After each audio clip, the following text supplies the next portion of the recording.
Hello दोस्तों, स्वागत है आप सभी का आपके अपने चैनल मैथ्स विद रविलॉजी में। दोस्तों, आज हम कक्षा 8 का जो चैप्टर है 15वां, नाम है आलेखों का परिचय, तो इसको पढ़ेंगे। इसमें हम ग्राफ के बारे में जानेंगे। तो सबसे पहले प्रश्नावली शुरू करने से पहले मैं आपको ग्राफ के बारे में थोड़ी बहुत डिटेल दे देता हूँ कि ग्राफ कौन से होते हैं। आप अपनी किताब से देख लेंगे, अच्छे से उनको फिर से समझ लेंगे।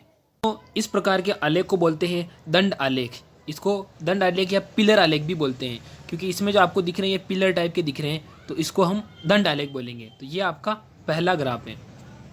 आपका दूसरा ग्राफ है जिसको हम बोलेंगे वृत्त चित्र या पाई ग्राफ। इसमें क्या होता है कि एक ही प्रकार की जो चीज़ होती है उनके बारे में बताया जाता है। जैसे ये एक ही प्रकार की मनोरंजन, खेल, समाचार, इन जो एक ही प्रकार के बारे में जो आपको कंपेरिजन करनी हो तो वो इसके अंदर किया जाता है। आपका तीसरा है जिसको बोलेंगे हम आयत चित्र। तो इसमें आपको दिख रहे हैं ये आयत दिख रहे हैं, आपको लंबे लंबे से आयत नज़र आ रहे हैं। तो यह क्या होता है कि यह दंड आलेख के समान ही होता है, लेकिन इसमें क्या होता है, दंड आलेख उसके बीच में गैप रहता है, लेकिन इसमें गैप नहीं रहता है, एक ही तरीके से बनता है। तो ये आपका तीसरा आलेख है। आपका चौथा आलेख होगा जिसको हम बोलेंगे सिंपल रेखा चित्र, जिसमें क्या रहेगा कि ये इस प्रकार से आप एक्स और वाई खींचेंगे और उसको सिंपल से आप डॉट वगैरह बनाएंगे और उसको मिला देंगे। तो ये उसको बोलेंगे हम सिंपल आलेख, रेखा चित्र वाला।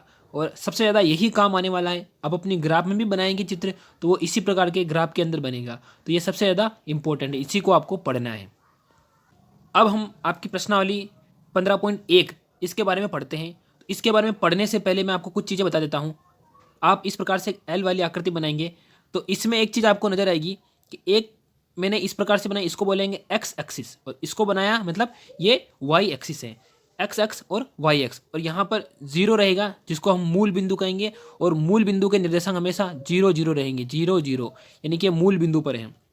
अब आपको क्या करना है कि इस ग्राफ को, इस सवाल में सवाल क्या करना है, जो कह रहा है उसको हिसाब से सवाल को करते जाना है। तो सवाल है कि निम्न आलेख किसी अस्पताल में रोगी का प्रति घंटे का तापमान दर्शाता है, यानी कि उस व्यक्ति का तापमान प्रति घंटे क्या रहा, तो उसके हिसाब से आपको क्वेश्चन आंसर करना है। तो पहला लिखा है कि रोगी का तापमान 1 बजे दोपहर में क्या था, दूसरा था कि तापमान 38.5 डिग्री सेंटीग्रेड कब था। तो इन दोनों के आंसर आपको देने हैं। तो आप ध्यान से इस ग्राफ को देखेंगे तब आपको पता चलेगा कि दोपहर 1 बजे तापमान क्या था।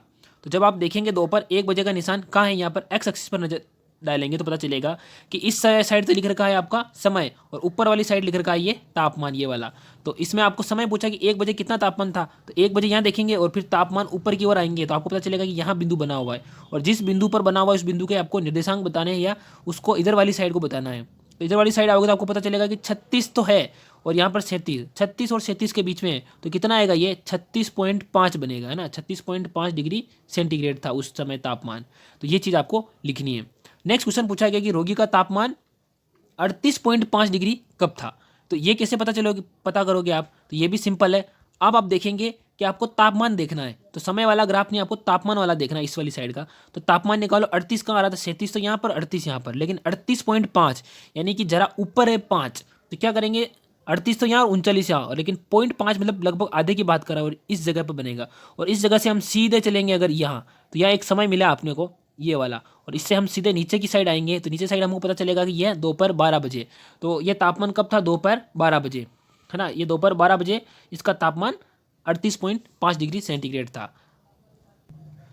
सी पढ़ेंगे, सी वाला, इस पूरे अंतराल में रोगी का तापमान 2 बार एक ही समान था।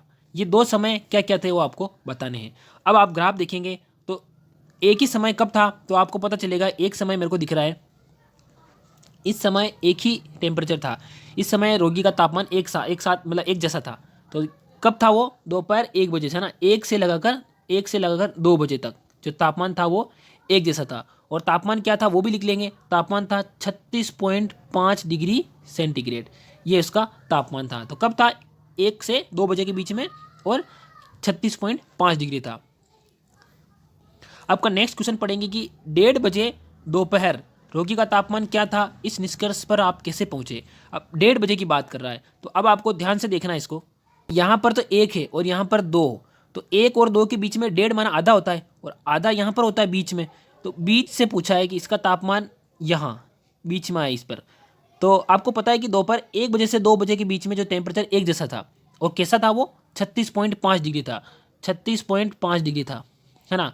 तो आप निष्कर्ष पर कैसे पहुँचे, तो इसको ध्यान से नोट करेंगे आप। हम इस निष्कर्ष पर ऐसे पहुँचे कि दोपहर 1 बजे से लेकर दोपहर 2 बजे तक तापमान एक समान था, इसलिए दोपहर 1:30 बजे भी तापमान वही होगा 36.5 डिग्री सेंटीग्रेड, ये वाला। ठीक है, इस प्रकार कर लेंगे। आपका ई वाला सवाल पूछ रहा है कि किन अंतरालों में रोगी का तापमान बढ़ने का रुझान है। तो आप ग्राफ को देखेंगे तो पता चलेगा अभी किस में बढ़ रहा है। तो मैं आपको बड़े ध्यान से बताता हूँ कि यहाँ देखना, इस अंतराल में बढ़ रहा है, तो यहाँ से लगाकर यहाँ बढ़ा है और फिर एक यहाँ बढ़ा है। आपको समझ में आया? थोड़ा बहुत नहीं समझ में आया, मैं फिर से बताता हूँ। देखो टेम्परेचर कहाँ कहाँ बढ़ रहा है, तो एक तो 9 से 10 बजे के बीच बढ़ा, फिर 10 से फिर 11 बजे तक बढ़ा, फिर उसके बाद कम होता गया, फिर यहाँ पर 2 बजे से 3 बजे। तो क्या लिखेंगे, कब कब बढ़ा, तो मैं एक चीज़ लिख देता हूँ यहाँ पर, 9 से 11 बजे तक तो बढ़ा।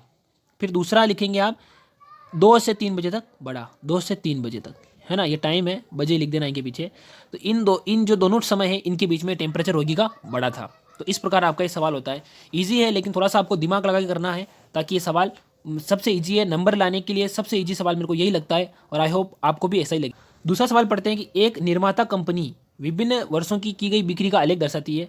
तो उस देखकर उसको सवाल, मतलब जो बना हुआ है चित्र आपका, दंड आलेख या जैसा भी आलेख, रेखा चित्र आलेख, तो उसको देखकर आपको इस सवाल के आंसर देने हैं। पहला है ए वाला कि वर्ष 2002 में, सबसे पहले आप ग्राफ को देखेंगे। तो ग्राफ को देखने का तरीका बता देता हूँ मैं आपको। इधर चलोगे तो ये है ईयर, यानी कि वर्ष 2002, 3, 4, 5, और इधर करोगे देखोगे तो पता चलेगा आपको ये बिक्री है, यानी कि इस समय कितनी बिक्री हुई।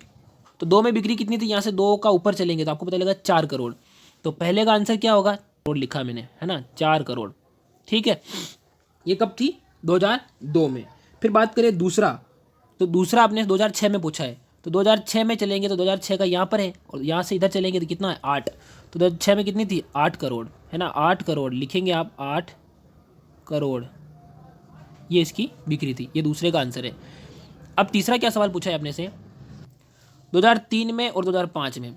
तो 2003 में थी, यहाँ से यहाँ चलेंगे तो आपने को पता चलेगा 6 और 8 के बीच में 7 भी आया होगा, तो कितनी थी, 2003 में थी 7 करोड़। तो लिखेंगे आप 7 करोड़। ठीक, फिर लिखेंगे आप 2005 में कितनी थी, तो 5 में चलेंगे सीधे ऊपर की तरफ, तो ये थी 10 करोड़। ठीक है, 10 करोड़। ठीक, सेम चीज़ 10 करोड़ है। तो इन सब के मैंने आंसर दे दिए। नेक्स्ट क्वेश्चन करते हैं आपका, 2002 तथा 2006 की बिक्रियों में अंतर कितना था। चलिए अंतर बता देते हैं, मैं आपको अंतर बताता हूँ कैसे अंतर निकालोगे। 2006 कहाँ है, तो ये 2006 है, कितना था, 8 था। तो कैसे करेंगे, 2006 में अंतर 8, और फिर पूछा है 2002 में, 2002 कहाँ है, यहाँ है 4। 8 में से अगर 4 जाता है तो कितना बचता है, 4। तो अंतर कितना था, 4 करोड़ का अंतर था। आप देखेंगे तो पता चलेगा, आपको पता चलेगा 4 करोड़ का अंतर था। तो इस प्रकार से आप कर लेंगे कि भाई इसमें 4 करोड़ का अंतर अपने पास निकल के आया है। फिर बात करते हैं अगला वाला सवाल। इसमें पूछा गया कि किस अंतराल में बिक्रियों का सबसे अंतर अधिक था। तो सबसे अधिक अंतर निकालने के लिए कैसे पता करोगे, तो डायरेक्ट से देखोगे तो आपको पता चलेगा कि 2005 में सबसे अंतर ज़्यादा निकल के आ रहा है। 2005 में कैसे अंतर, जिसका ग्राफ जितना बड़ा होगा, है ना, सीधा सा समझिए। यहाँ पर 6 का देखेंगे तो पता चलेगा 8 आ रहा है, और फिर 5 का देखेंगे तो 10 आ रहा है। 10 और 8 में 2 का अंतर है खाली। 4 में देखेंगे तो 6 है, 4 में 6, और 5 में देखेंगे तो 10। 10 और 6 के अंदर कितना, 4 का अंतर आ रहा है। लेकिन बाकी जो ये है इसमें अंतर छोटे छोटे हैं, 2 2 के अंतर आ रहे हैं। तो सबसे ज़्यादा अंतर किस में आ रहा है, तो आंसर क्या लिखेंगे, इसका आंसर लिखना है आपको 2005 में सबसे ज़्यादा अंतर आ रहा है, तो लिखेंगे 2005। ठीक है, यहाँ तक समझ में आ गया, 2005 में सबसे ज़्यादा अंतर आया है। दोस्तों आपका तीसरा सवाल